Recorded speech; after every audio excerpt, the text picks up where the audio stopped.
ya. Contohnya ini project definition, sekarang kan nggak ada, tapi itu ada di mungkin yang planning gitu ya. Kemudian requirement analysis dengan desain ini disatukan sama dia, disebut dengan tahapannya adalah modeling, ya.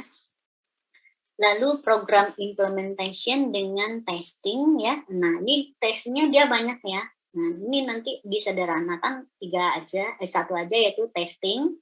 Lalu program implementation ini disebut nanti dengan coding gitu ya. Sebenarnya ini fase coding gitu ya. Coding dan testing itu disebut dengan fase construction. Ini buku versi yang lama gitu ya. Nah, yang baru udah berubah tadi. Kemudian setelah fase coding dan testing itu ada fase yang delivery ini disebut dengan implementation kalau istilah sekarang. Implementation dan maintenance ini disebut dengan fase deployment gitu dia ya. Jangan khawatir ya, ini ada perubahan istilah, perubahan kelompokan itu kan perubahan pemahaman bahwa ada kekurangan, nah misalnya dari fase model yang sekarang, yang seperti ini, lalu disempurnakan lagi, seperti itu. Ya. Nah, ini yang disebut dengan prototyping. Menurut saya, prototyping ini, ya, ini belum lengkap ini, karena sebetulnya dia tetap ada fase coding dan lain-lainnya itu ya. Nah, prototyping ini dia berbedanya adalah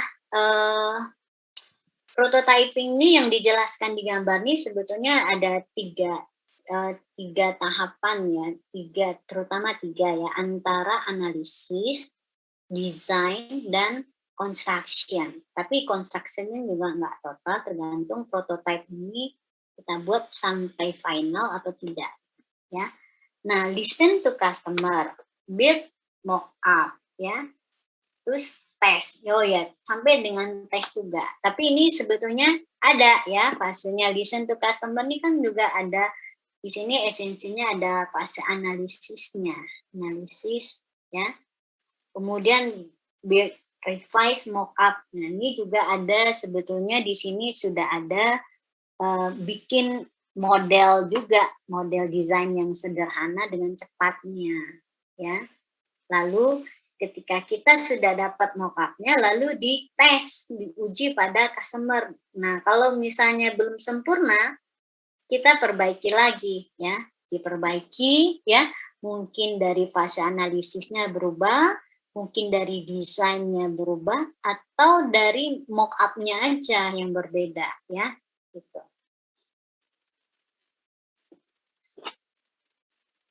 Nah, tadi saya jelaskan bahwa pada model proses ini ya, ada perbedaan dari setiap bagaimana fase itu dilakukan, itu bisa berbeda dari adanya dengan dibentuknya siklus gitu ya. Siklus-siklus atau dengan membuat dia bisa mengulang ke atas gitu ya. Nah, ini incrementalnya. Ada incremental ya, ada incrementalnya ya. Misalnya untuk satu incremental itu mencakup semua tahapan yang penting ya. Tahapan yang penting itu kan menurut saya ini ya, dari setelah inisialisasi yang dapat planning ya, yang akan berulang tuh kurang lebih ini analisis, design, coding, testing ya. Ini ya, ini yang fase yang membuat kita perlu membaginya menjadi beberapa increment. Increment ini akan menghasilkan itu tadi fase satu version ya, per versionnya, versi dari perangkat.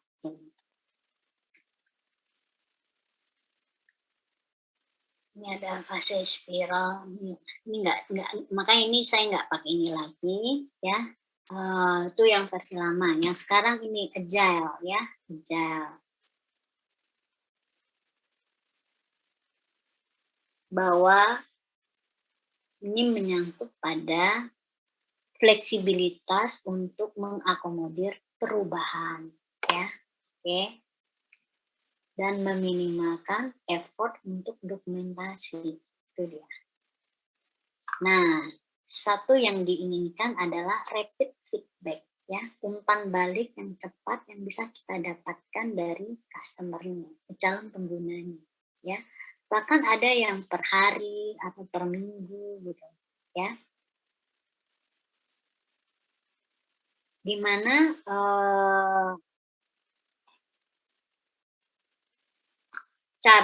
cara membuat per minggu itu juga ada aturan mainnya, ya. Oke. Itu jadi yang penting di sini adalah yang kita perlu paham apa perbedaan dari setiap model proses itu, ya. Dan yang perlu kita uji, latih skillnya adalah bagaimana kita menjalani setiap tahapan, ya. Tahapan dalam proses engineering, ya. Dengan apa? Dengan memahami metodenya dan mahir dalam menggunakan tools-nya. Baik tools untuk pengumpulan data, tools untuk pemodelan, tools untuk coding, ya, tools untuk testing, ya, ada itu semuanya. Oke, sekarang saya coba perlihatkan nih. Berikutnya adalah modeling, ya. Modeling dengan kalian pakainya UML gitu ya. Nah, ini ya. UML itu adalah bahasa untuk pemodelan. Awalnya, oke, ini ya saya jelaskan sedikit sejarahnya, ya. Pemodelan berorientasi objek. Ini sejarahnya sedikit ya. Tahun 89, halo tes, ini bisa lihat nggak? Belum muncul Bu share screen-nya. Oh iya, saya ganti soalnya. Oke ya, kita tutup dulu yang tadi. Sip. Oh, lupa ini tadi ya. Nah, belum saya searching terus. Oke deh. Ini dia.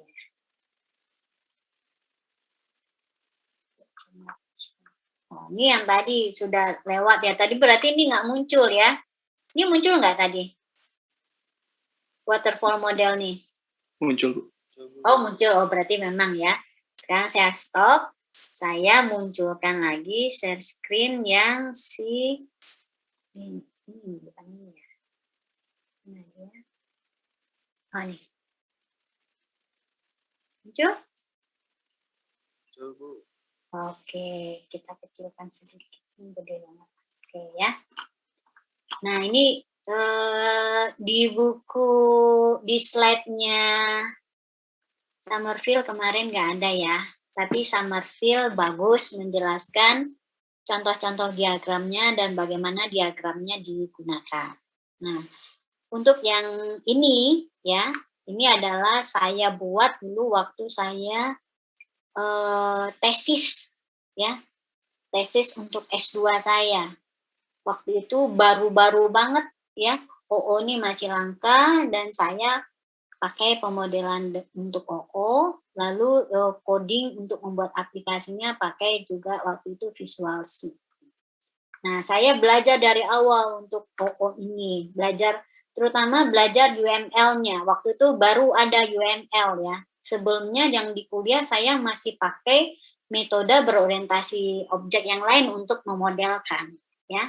Oke, kita lihat dulu ya. Modeling, analysis and design ya, yang berorientasi objek ya dengan menggunakan UML. Oke.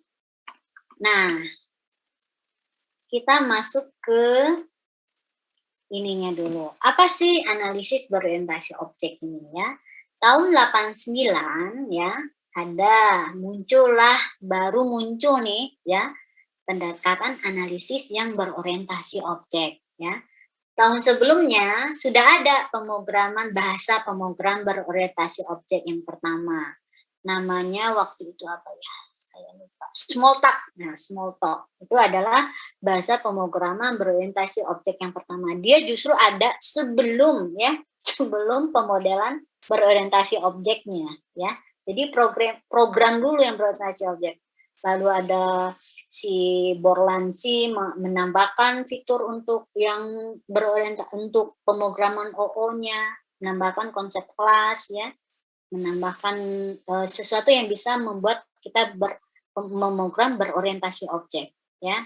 Nah, program dulu ya, cara orang mengkodekan dulu ya yang berubah ya.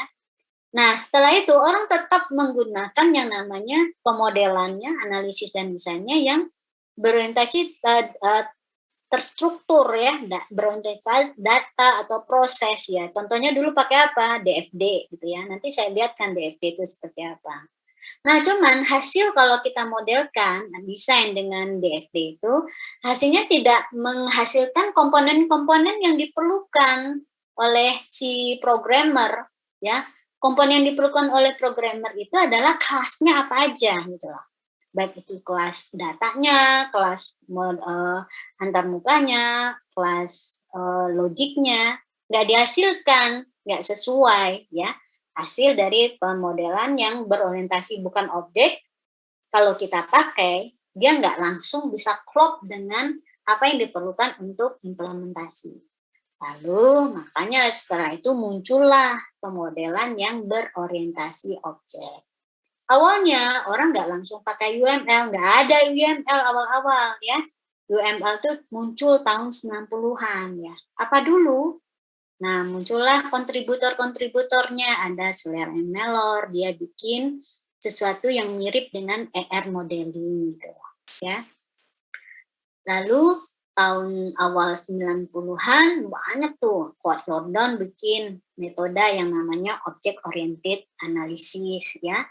Dia ada kumpulan diagram juga di sana, ada diagram-diagram juga yang bisa dipakai untuk tahap-tahapan pemodelan itu ya. Saya waktu itu mengalami belajar ini ya, kalau pemodelan berorientasi objek saya pakai dulu Coaten Gordon ya. Toolsnya apa untuk modeling softwarenya? Pakai Visio aja waktu itu ya. Jadi agak rumit gitu loh pemodelannya. Ada juga versi Jacobson ya. Dia lewat Object Oriented Software Engineering.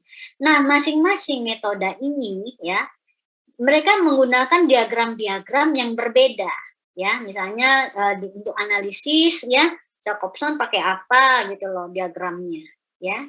Si Coadjordon beda lagi gitu loh. Nah, itu dia ya. Langkah-langkahnya juga kerumitannya jadi berbeda. Ini ya.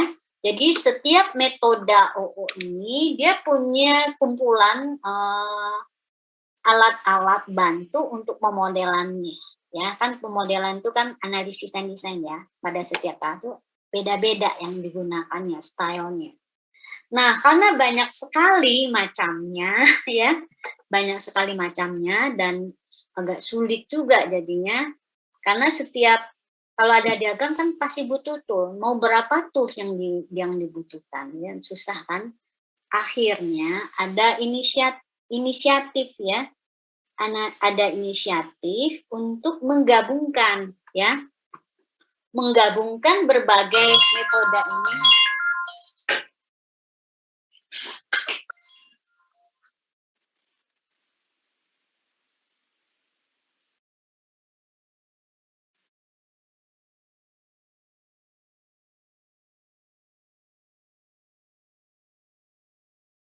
Ya, berbagai model ini akhirnya mereka beberapa petingginya akhirnya bergabung ya. Nah ini Gredivo and Rational Row meng-hire Jim Bombo ya dari General Electric. Maka lalu muncullah rilis versi pertama dari UML ini tahun 95 ya. Sebetulnya di sini mereka bergabung menyepakati bagaimana proses pemodelannya, diagram-diagram yang dipakai dan segala macam ya. Tahun lalu Ivar Jacobson juga, jadi bertiga lah, makanya mereka ketiganya berkumpul dari Three Amigos. Jadi diagram UML yang kita pakai sekarang sebetulnya adalah diambil dari kombinasi dari ketiga ini ya, Bu ya, kemudian Rumbaugh dan Ivar Jacobson ya. Oke, itu dia namanya. Saya sempat pakai ini tahun 2000 ya, UML itu untuk tahun mulai dari tahun 1999 saya mulai untuk yang tesis saya itu, ya. Oke, ini sedikit sejarahnya. Lalu UML itu apa sih? Ya, dia bukan metode ya, dia adalah notasi tadi ya. Tadi diambil dari diagram-diagram yang berasal dari ketiga triamigos itu, ya. Apa saja diagram-diagram yang ada? Ya, diagram-diagram yang ada itu contohnya ini ya. Use case itu diambil dari Ivar Jacobson. Lalu diagram lain di mana ya? Nggak jauh-jauh lah dari ketiga orang, ya. Nah, use case itu menurut saya memang luar biasa, ya. Saya pakai Quotidian Dodon itu nggak ada use case, sulit banget untuk kita sampaikan. Target akhirnya adalah kita dapatkan kelas diagram tanpa kita melalui tahapan ya untuk mengidentifikasi.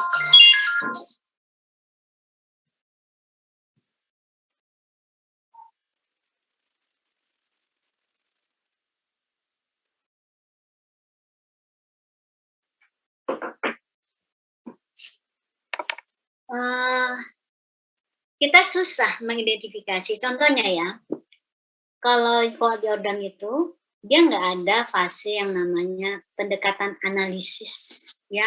Diagram untuk analisis tuh nyaris nggak ada, ya. Dia meminta kita langsung mengidentifikasi kelas apa saja yang diperlukan dalam software yang akan dimainkan. Itu sulit banget, ya, sulit waktu itu. Nah, saya menemukan juga kemudahannya adalah dengan use case-nya yang diberikan oleh Ivan Jacobson. Use case ini sebetulnya adalah mirip ya, mirip dengan diagramnya DFD ya, DFD. Itu sebetulnya konsep dari DFD yang mungkin dimodifikasi sedikit yang diambil oleh Ivan Jacobson. Oke. Nah, yang tentang seperti apa diagram-diagram ini sudah kita pelajari ya pekan kemarin. Kalian tinggal lihat penjelasannya lebih bagus yang ada di siapa? Yang buku yang slide yang kemarin ya, Summerfield. Oke, itu saja. Nah, sekarang saya mau rasional Roche diagram UML, bagaimana dia diterapkan fase-fasenya ya, dan bahwa kita model itu nggak sekali jalan tuh langsung jadi ya, bikin satu diagram langsung jadi itu nggak mungkin ya. Bahkan juga bagaimana penyempurnaan dari requirement gitu ya. Nah, itu diatur dalam rasional unified process. Jadi model proses yang cocok ya untuk kalau kita modelingnya dengan UML itu bisa salah satunya adalah dengan menggunakan rasional unified process. Ini juga salah satu model proses ya. Nah, seperti apa rasional unified process? Dia menamakannya nggak analisis, desain gitu ya. Enggak. Tapi dia nama fasenya itu inception, elaboration, construction, transition. Tapi intinya kira-kira hampir sama lah ya. Ini di fase inception misalnya, esensi dari analisis itu mulai ada. Ya, bisa dibaca detail nih. Ya, inception itu adalah kita memodelkan rasional bisnisnya dan skopnya. Berarti ini apa yang dihasilkan kira-kira kalau kita pakai UML ini adalah diagram konteksnya ya. Cuman ada konteks bisnis ya, konteks aplikasinya dengan external entity-nya. Lalu di elaboration kita mulai mendetilkan requirement. Nah, mungkin di sini use case mungkin ada.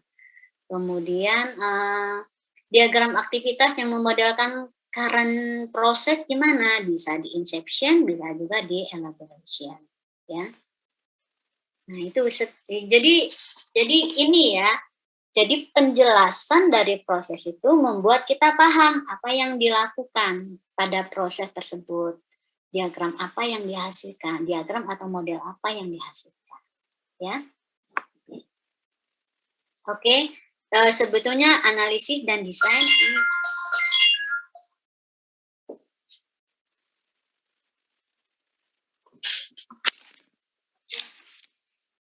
lagi ngajar.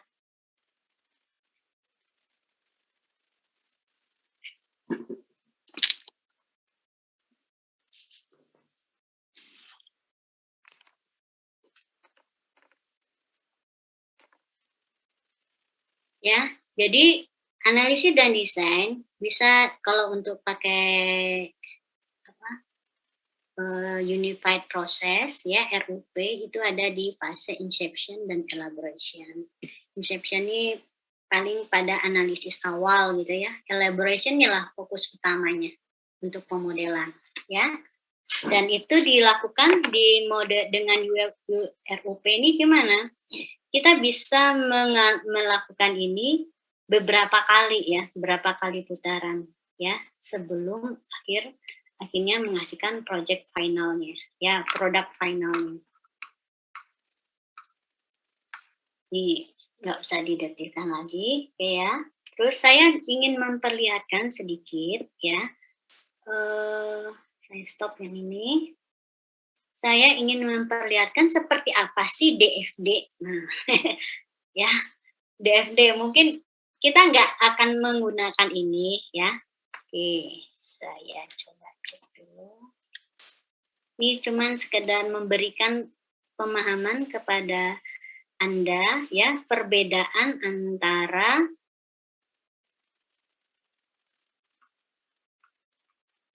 ini ya, DFD. Bukan ya. DFD-nya belum saya buka. Udah. Analisis dan desain.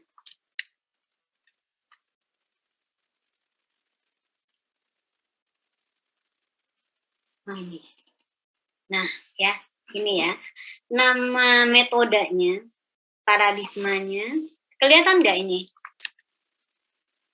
Kelihatan, Bu. Kelihatan, Bu. Oke, ini saya tutup dulu nih apanya. Ya.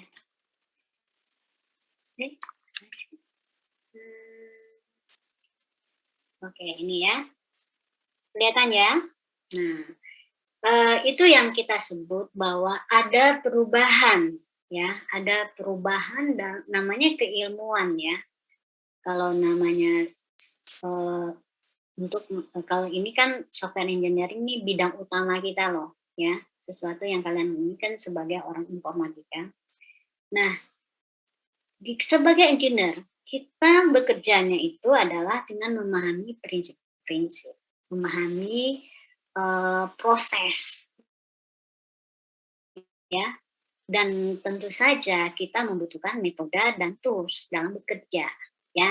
Nah, metode dan tools ini pasti nggak statis, dia akan berubah.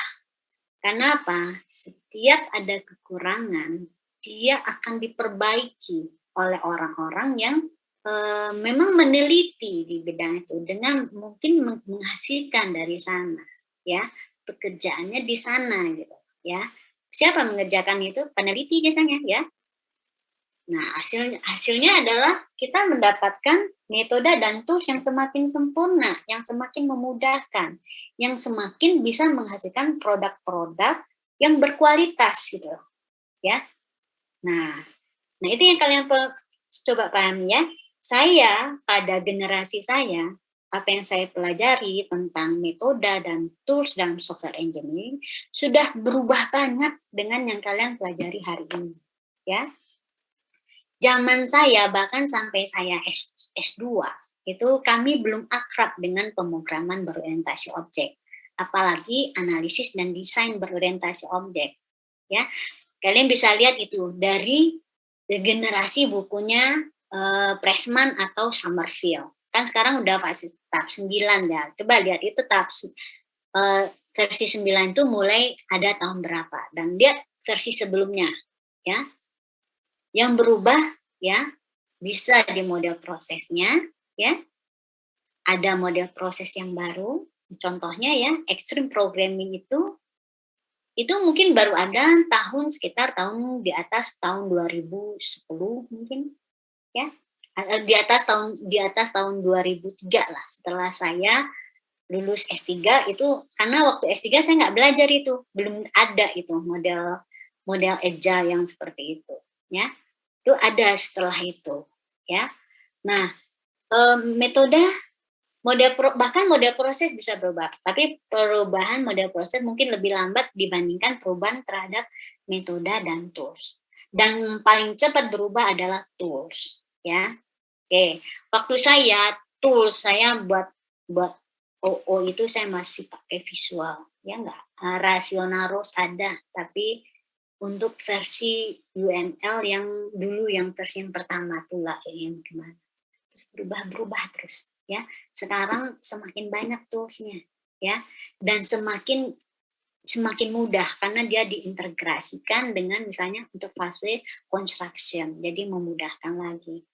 Nah, tools kalau skalanya itu adalah masih parsial, ya kita lihat ada tuh untuk pemodelan, ada tools untuk khusus hanya untuk pemrograman. Nah, kalau CAS, Computer Aided Software Engineering, itu udah mencakup semuanya. Jadi dia digunakan dari fase analisis, mungkin sampai desain, sampai dengan construction dan maintenance.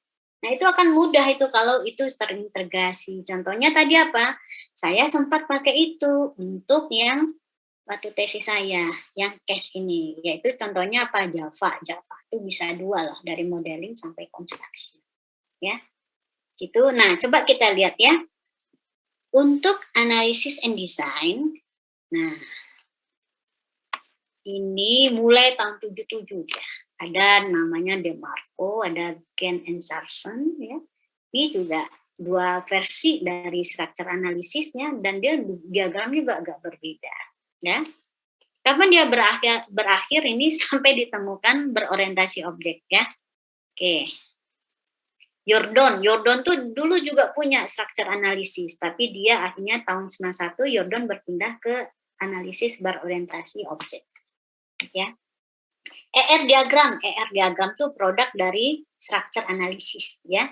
Jadi apakah setelah kita pakai OO kita perlu buat ER diagram juga? Tidak perlu menurut saya, karena dari kelas database ya yang dihasilkan dari fase desain itu membuat kita tidak perlu ER diagram ya. Nah, dia terdiri dari apa ini? Structure analysis dia juga punya konteks diagram. Sekali lagi konteks diagram itu ada penggambaran awal ya, konteks sistem dengan eksternal. Nah, dulu di structure analysis juga ada konteks diagram ya. Bentuknya seperti apa? Ini ya, pakai ini simbol-simbolnya. Nah, kira-kira bentuknya seperti ini, mirip ya. Mirip ini dengan use case diagram yang business context, mirip. Cuman itu di kotak. Ya, apa yang perlu ada? Nah, cuman ini nggak ada kalau di kita nggak ada. Di konteks diagram juga nggak ada harusnya sebetulnya database ini. Tapi eksternal sistem boleh ya. Nah, ya jadi juga ada aktor dengan sistem sebetulnya ya. Terus nih dia setelah kok sini saya lupa salah. Oke. Nah, terus ada lagi yang namanya data flow diagram. Nah, data flow diagram ini yang saya bilang ya, use case diagram mirip dengan data flow diagram. Data flow diagram itu isinya bulatan, kalau di use case itu kan elips ya. Terus ada pihak eksternal ya. Nah, tapi di DFT itu ada istilah namanya data store ya. Ini adalah cikal bakal dari penyimpanannya, cikal bakal dari untuk masukkan bagi desain data ya, desain ke arah database ya. Cuman kalau di DFD itu ini kan aliran proses dan aliran proses. Apa yang mengalir? Sebetulnya bukan prosesnya mengalir, tapi datanya, aliran data. Makanya namanya ini data flow diagram. dia fokus untuk menggambarkan aktor, ya, kemudian prosesnya apa, lalu apa data yang mengalir dari aktor ke proses, dari proses ke proses. Nah, ini yang berbeda ya, di use case bukan itu yang konsepnya ya. Simbolnya beda ya. Kalau di DFD ini proses ya, kemudian yang aktor, kemudian ada dari panah ini ada yang dilewatkan yaitu data atau informasi. Kalau di use case tidak ada ya. Hanya menggambarkan elips itu adalah fungsional. Sekali lagi ya, fungsionalnya, langsung fungsionalnya. Lalu ada aktor. Kemudian diagram itu nggak perlu ada tanda panah ya, dan nggak perlu ada data dan informasi apa yang dilewatkan, nggak ada ya. Jadi nggak ada labelnya. Nah itu dia use case. Jadi use case ya sebetulnya mengadopsi konsep data flow diagram, tapi dia langsung mewakilkan yang elips itu adalah fungsional. Memang iya, ya proses ini akan melahirkan fungsional gitu loh, tapi enggak di use case langsung. Kita bisa dapatkan fungsional itu dengan cara lain, ya. Dari proses di mana munculnya? Kalau kita pakai UML, proses itu kita modelkan di diagram aktivitas, itu dia ya. Jadi memang iya, fungsional itu bisa kita identifikasi dari proses.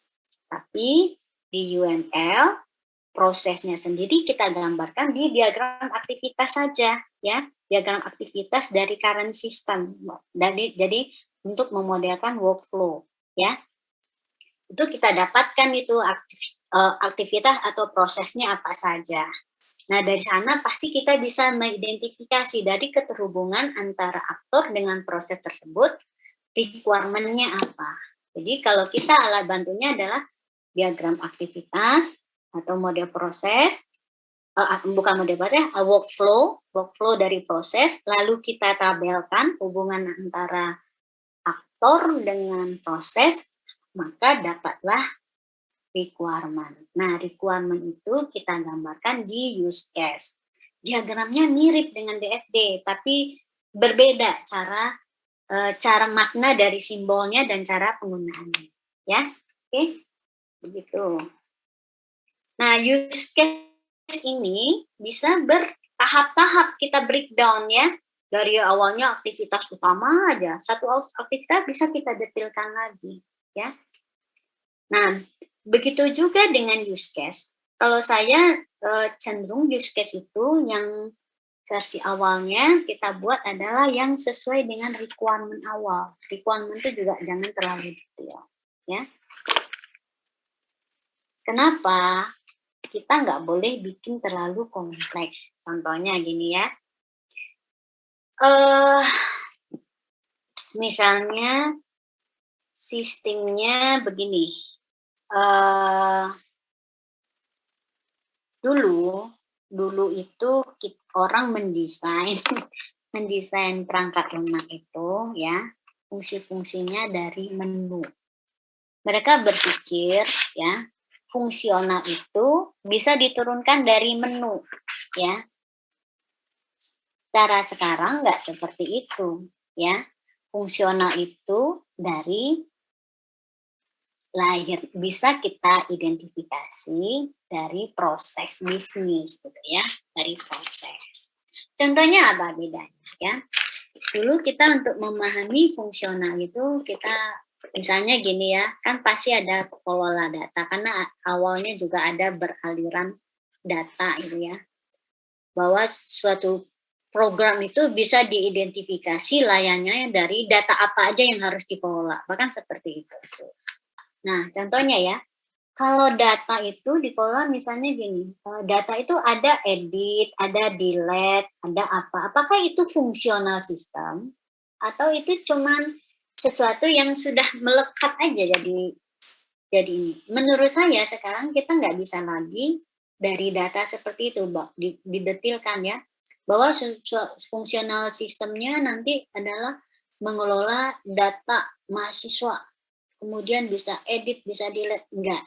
bukan itu lagi. Karena yang fungsional ini adalah sekarang yang kita identifikasi adalah yang kita dapatkan dari proses-proses layanan. Ya, misalnya ya marketplace ya. Marketplace itu misalnya orang bisa menggunakan keranjang belanja ya untuk memilih ya barang-barang yang mau dibeli. Itu menurut saya fungsional. Tapi misalnya gini, oh harus kelola data barang, misalnya harus mengelola barang, edit barang apa. Itu nggak diturunkan dari fungsional, itu bukan fungsional. Itu nanti akan kita dapatkan otomatis ya setelah kita menurunkannya dari proses analisis. Nah, itu bedanya ya. Kalau kalian nggak pakai pendekatan yang benar, pasti melihat kelola barang itu fungsional gitu. Fungsional dari satu perangkat ini. Dari marketplace, aplikasi software untuk marketplace. Padahal kalau kita analisisnya dengan benar ya, kan dalam proses bisnis nggak ada kelola barang, ya kan? Enggak, proses bisnis itu ada pasti misalnya. Kalau kita lihat dari alur orang belanja adalah orang belanja misalnya dimulai dari dia mengambil kereta belanja. Kemudian dia mencari barang-barang atau melihat-lihat barang yang mau dibelikan. Kalau cocok, ya masukkan. Gitu kan? Jadi ada proses mencari. Nah, dari sini saja yang bisa kita ambil menjadi fungsional itu apa? Yang pertama adalah menggunakan kereta belanja. Kereta belanja menjadi fungsional, ya. Mengelola kereta belanja. Yang kedua, mencari barang atau memilih barang ya berdasarkan klasifikasi itu juga fungsional ya. Lalu kelola barangnya fungsional enggak? Enggak menurut saya. Itu nanti akan dapat kita identifikasi bahwa akan ada database barang gitu. Tapi dia sendiri bukan kita dapatkan langsung dari proses bisnis, tidak menjadi fungsional langsung. Itu ya contohnya. Nah, itulah pendekatan analisis yang sekarang. Dari mana? Tetap kita analisis walaupun berorientasi objek dengan adanya UML ya kita bisa diarahkan tidak langsung mengidentifikasi kelas ya kelas-kelas apa yang dibutuhkan itu memudahkan meringankan kita tapi kita bisa mulai dengan mengidentifikasi workflow ya dari workflow identifikasi calon pengguna aktornya kita bisa mengidentifikasi requirement ya benar-benar ya requirement dari bisnisnya ya bukan bagaimana requirement dari turunan pengelolaan perangkat lunaknya enggak gitu ada pertanyaan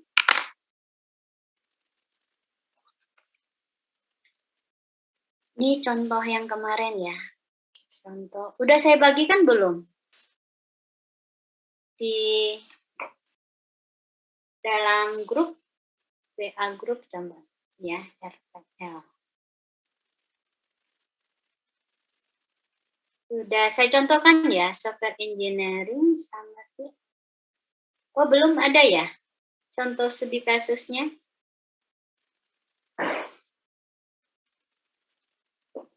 tes kayaknya belum ya mau saya lihatkan satu ya nanti saya kasih contoh mau Bu ya ini ada tugas satu model ini nih contoh tugas dulu ya nah, sewa sepeda penyewaan mobil ini saya tampilkan ini tugas RPL loh ya ini contohnya analisis non-panjang model ini kelompoknya analisis sesi yang berjalan jadi kita memulai dengan menceritakan ya secara naratif sistem yang akan kita modelkan ya sistemnya ya sistem bisnis yang akan kita modelkan real world-nya ya nah dimodelkan gimana bisa secara naratif seperti ini ya oke naratif dulu detail-detail hal-hal yang menurut kita perlu untuk dijelaskan apa saja yang perlu dijelaskan, pasti siapa yang proses apa, layanan apa yang dilakukan, seperti ini ya. Oke, siapa yang terlibat, apa yang dia lakukan gitu kan. Nah, lalu bisa juga kita modelkan dengan cara seperti ini ya. Kenapa? Apa sih yang perlu ada di dalam penjelasan? Pasti nggak jauh-jauh dari siapa yang terlibat di dalam proses tersebut. Lalu dia melakukan apa? Terus data dan informasi apa yang diperlukan? Bisa dengan gaya bebas dulu ya, rich picture istilahnya. Bisa juga kalian menggunakan suatu diagram ya, diagram tertentu yang tepat untuk menggambarkan workflow tersebut. Apa dia namanya? Kalian kalau belajar di SI, udah belajar belum SI? Nah, pemodelan proses bisnis kan ada tuh diagramnya khusus. Nah, silakan pakai model proses bisnis itu ya, yang diajarkan di dalam pemodelan proses bisnis itu diagram untuk menjelaskan current system ini ya. Nah, ada juga pakai gaya yang seperti ini ya. Kan yang penting adalah bisa menggambarkan aliran prosesnya, bisa menggambarkan siapa yang terlibat gitu kan. Kalau bisa data dan informasinya juga. Nah, bisa juga ini pakai namanya mirip dengan diagram aktivitas, namanya swimlane diagram. Bedanya apa di atas ini ya? Kolom-kolom itu menggambarkan, ya sebentar ya, buka kurang. Ya Pak, ya sebentar.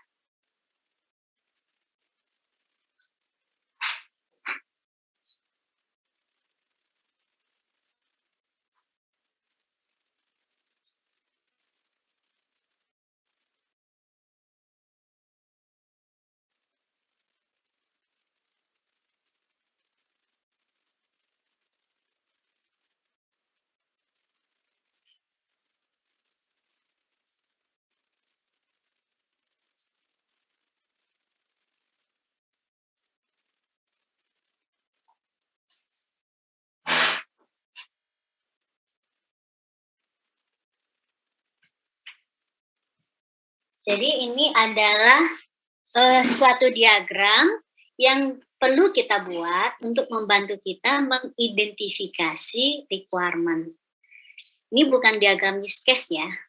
Kalau menggambarkan requirement-nya sendiri ada di diagram use case. Ini membantu kita. Ibu, mohon maaf, Bu. Ya. Ibu, screen-nya yang the waterfall model bukan, Bu? Oh, enggak, ini udah contoh. Oh, saya stop dulu kalau gitu. Oke. Iya, Bu. Maaf ya. Ini dia sekarang nih. Udah kelihatan? Oh, ternyata dia harus di stop dulu yang tadi ya. Udah kelihatan ya? Ya, Bu, sudah, Bu. Ya. Oke, jadi saya ulang lagi ya. Nih, ini contoh tugas kelompok dulu ya. Ini untuk analisis dan perancangan penyewaan mobil rent-car. Ini salah satu kelompok. Nah, perlu kita narasikan dulu ya sistemnya kita, sehingga ya sepakatlah kita lingkup dari sistemnya apa ya. Ini rental. Apa yang perlu kita jelaskan? Sebetulnya ini rental ini layanannya apa gitu kan ya. Oke. Transaksinya yang berjalan seperti apa, siapa yang melakukan, contohnya ya, siapa yang terlibat misalnya.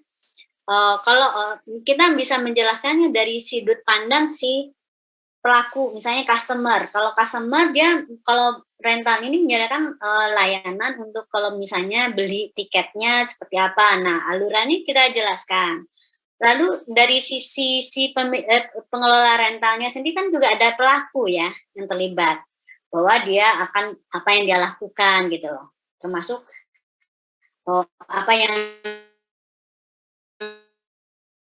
yang didapatkan sebut, kalau perlu ada contoh kwitansi dan segalanya boleh gitu ya. Nah, itu semua gambarkan ya. Gambaran tentang bisnisnya itu boleh kita gambarkan dengan gaya bebas ya. Simbol orang, kemudian prosesnya kotak ya, asal kita sepakat aja. Lalu kalau data itu bisa kadang-kadang ditempelkan daripada di simbol-simbol arrow gitu ya. Oke. Nah, atau kita bisa menggunakan diagram-diagram tertentu. Contohnya ya, bisa menggunakan diagram swimlane ini.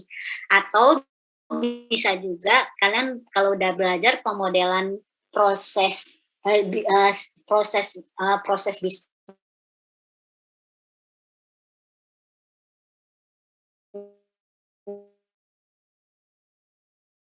bisa. Nah, ini adalah penggambaran digambarkan di garam sistem di dalam diagram akunya atau urutan proses-prosesnya ya. Lalu kalau bisa nih ada yang punya, ada yang tidak yang menggambarkan data dan informasi yang dihasilkan atau digunakan pada setiap proses tersebut. 3 itu yang paling penting ya. Proses dan urutan proses, pelakunya, siapa yang terlibat, dan data atau informasi. Nah, itu digambarkan. Kenapa ini penting? Karena ini menjadi masukan kita untuk mengidentifikasi requirement. Bagaimana cara kita mengidentifikasi requirement dari model proses ini? Ya, nah bisa dari sini, ya. Nah,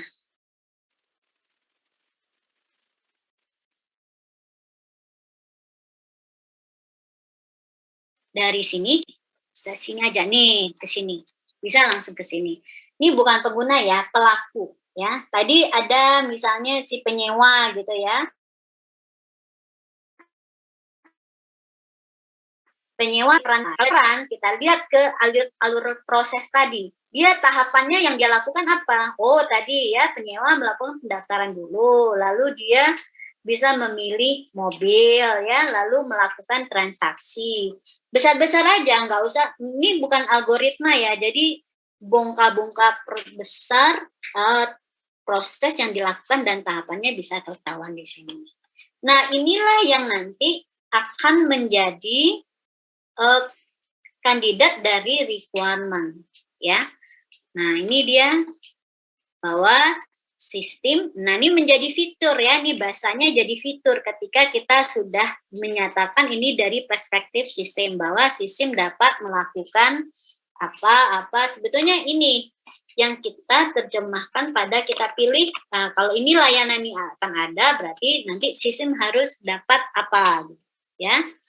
Kemudian dari sini kita kodekan, ya, dapatlah namanya diagram use case. Sekali lagi ini nggak perlu ada tanda panah, tapi ada diagram tool tertentu membuat dia pasti pakai tanda panah. Ya nggak apa-apa, yang penting ini menggambarkan hubungan antara pelaku atau aktor dengan layanan yang dia perlukan. Ya. Nah ini login. Login menurut saya bukan dari fungsional utama, dia lahir dari ini adanya security ya, bahwa harus secure, maka secure ini direalisasikan dengan mengadakan yang namanya bahwa setiap orang yang bertransaksi harus login dulu. Itu caranya ya.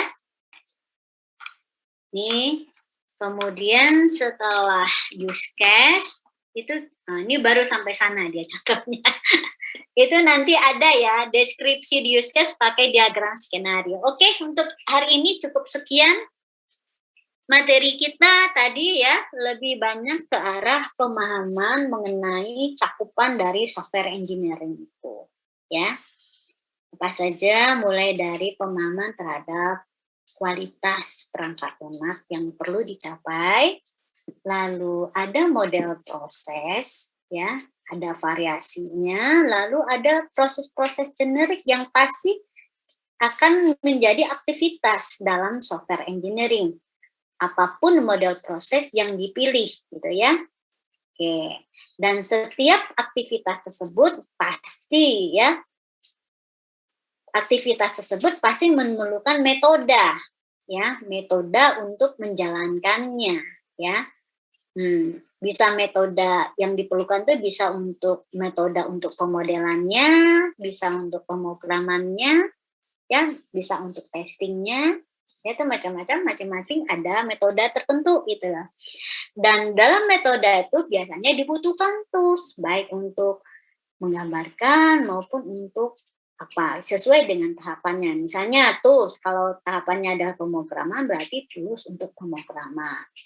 Kalau untuk tahapan testing, tools untuk testing. Tahapan analisis, tools untuk analisis. Begitu ya. Nah, tools ini sendiri bisa berupa apa? Bisa jadi dia berupa bahasa, ya.